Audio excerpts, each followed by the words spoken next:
Untuk berikutnya nanti kita akan mulai membahas tentang materi kesetimbangan benda tegar atau kesetimbangan partikel gitu ya. Jadi kesetimbangan benda tegar itu atau benda dikatakan setimbang itu jika benda tidak mengalami pergeseran maupun perputaran. Jadi kalau benda mengalami kesetimbangan translasi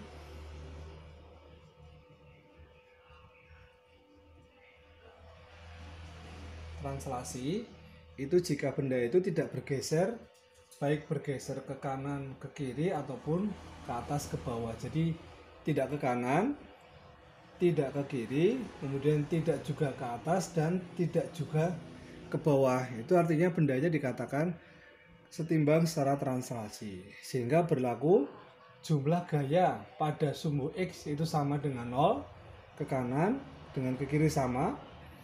Kemudian jumlah gaya pada sumbu Y itu juga sama dengan 0. Berarti bendanya setimbang secara translasi, tidak mengalami pergeseran. Yang kedua adalah kesetimbangan rotasi. Artinya berarti benda tidak mengalami perputaran ya. Nah, kalau tidak berputar berarti sigma momen gaya atau sigma tau sama dengan 0. Jumlah total momen gaya itu sama dengan 0. Dikatakan benda mengalami kesetimbangan rotasi gitu ya. Nah, sekarang kita langsung ke soal ya, karena materi nanti kita banyaknya di soal untuk memahami konsep tentang kesetimbangan partikel maupun kesetimbangan benda tegar ya. Ini sebagai contoh yang pertama, ini ada sistem seperti ini. Ada sebuah benda diikat dengan tali, kemudian ada tali yang lain dengan gaya F, kemudian tali yang lain diikat ke dinding, kemudian ditarik sedemikian rupa sehingga membentuk sudut 60 derajat. Benda dalam keadaan atau sistem dalam keadaan setimbang, artinya diam, tidak bergerak kemana-mana. Pertanyaannya adalah berapa nilai tegangan tali dan berapa nilai F gitu ya. Nah, dari sini pertama kita uraikan dulu komponen vektor gaya yang tidak menempel pada sumbu. Nah, kita buat sumbu dulu sini sebagai sumbu X, ini sebagai sumbu Y. Kemudian berarti vektor yang tidak menempel di sumbu adalah T ya, ini T. 60 berarti di sini adalah 30. Kita uraikan, yang ke sana berarti adalah TX, yang ke atas namanya TY. Kemudian benda punya massa 20, berarti otomatis beratnya adalah 200 Newton. Nah, partikel ini dalam keadaan setimbang, berarti sigma Fx sama dengan 0 dan sigma Fy sama dengan 0. Kita uraikan yang sigma Fx dulu. Nah, yang pada sumbu X ada F, ada Tx. Kita tulis F plus karena ke kanan, Tx ke kiri, berarti min. Min Tx sama dengan 0. Ya, sama dengan 0. F Tx kita uraikan menjadi T cos 30 sama dengan 0. F sama dengan T cos 30. Berarti F sama dengan T kali setengah akar 3. F belum ketemu karena T-nya belum ada gitu ya. Nah, kemudian bagaimana mencari T? Kita lihat yang sigma Fy. Sigma Fy sama dengan 0. Kita lihat yang sumbu Y, ada TY, ada W ya. Yang sumbu Y kita lihat ya, ke atas plus, ke bawah min, sehingga TY dikurangi W sama dengan 0. Nilai TY itu sama dengan T sin 30. T sin 30 sama dengan, tak pindah ruas, sama dengan W. T kali setengah, W-nya 200, berarti T-nya ketemu berapa? 400 Newton. Otomatis F-nya bisa kita hitung. 400 kali setengah akar 3, berarti F-nya nilainya, F-nya sama dengan 200 akar 3 Newton. Nah, itu salah satu contoh soal yang berhubungan dengan kesetimbangan translasi pada sebuah partikel. Selanjutnya, jika ada soal seperti ini. Jadi seperti ada batang begitu, batang AB, kemudian massa batangnya 2 kg, kemudian massa bebannya, massa ini 4 kg.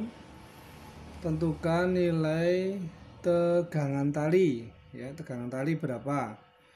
Nah, kalau soal seperti ini kita bisa menggunakan persamaan kesetimbangan rotasi yang paling gampang ya. Kita anggap A sebagai pusat putaran ya. Momen gaya dulu pernah dibahas. Bagaimana kalau ada gaya yang tidak tegak lurus dengan batang, berarti ada C-nya. Dulu pernah dibahas ya di materi yang awal. Langkah pertama adalah kita uraikan dulu gaya-gaya yang bekerja di sistem ini. Batang AB punya massa, berarti dia punya berat di tengah-tengah persis. Karena batang kita anggap homogen, maka tengah-tengah persis. Ini sebagai berat batang AB. Ini punya massa, berarti punya berat W. Ya. Yang nilainya masing-masing berarti berapa? Kalau ini massanya 4 kg, berarti W-nya adalah 40 Newton. Kita asumsikan G-nya 10 ya. Kemudian WAB-nya berapa? Massanya 2 berarti 20 Newton. Nah, ini sudutnya 30. A sebagai pusat putaran ya. Ingat, kalau searah jarum jam plus, kalau berlawanan jarum jam maka nilainya negatif. Dalam keadaan setimbang maka berlaku sigma tau sama dengan 0. A sebagai pusat putaran, berarti sigma tau A sama dengan 0. Akibat WAB berarti putarnya apa? Plus ya, searah jarum jam kan, pusatnya di sini ya, saya ulangi ini. Akibat WAB berarti plus. Nah, maka tau akibat WAB kita tulis plus. Kemudian akibat T ke atas maka min. Tau akibat T negatif ya, karena berlawanan jarum jam. Akibat W ke bawah, berarti searah jarum jam maka plus. Tau akibat W sama dengan 0. Kalau udah ketemu samaan ini tinggal kita uraikan ya. WAB, tau WAB berarti WAB gaya kali lengan gaya. WAB tengah-tengah persis, maka separuhnya dari AB. Lengan gayanya setengah AB. Nah, ini ya, ini sampai sini adalah lengan gayanya WAB. Dikurangi, maaf ini tempatnya sempit ya, saya pindah ke bawah. Pindah ke bawah, ini ya. Ini berarti WAB kali setengah AB tadi dikurangi T. Lengan gayanya adalah dari A sampai B karena T bekerja di titik B. AB karena dia ada sudut 30 maka kalikan dengan sin 30 ditambah dengan W ya, W sebagai gayanya W. Lengan gayanya adalah AB. Jadi kenapa enggak F ya? F-nya dia W itu juga F juga. Jadi W itu sebagai F. F kali R gitu kan, berarti F kali R.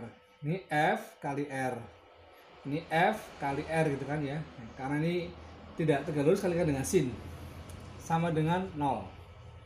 Tinggal kita masukkan, berarti WAB berapa nilainya?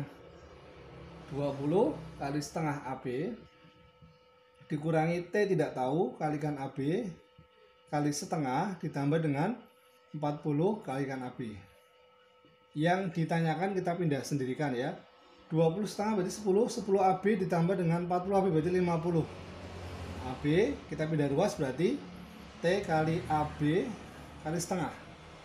T kali AB kali setengah. AB nya hilang. Maka T nya berapa?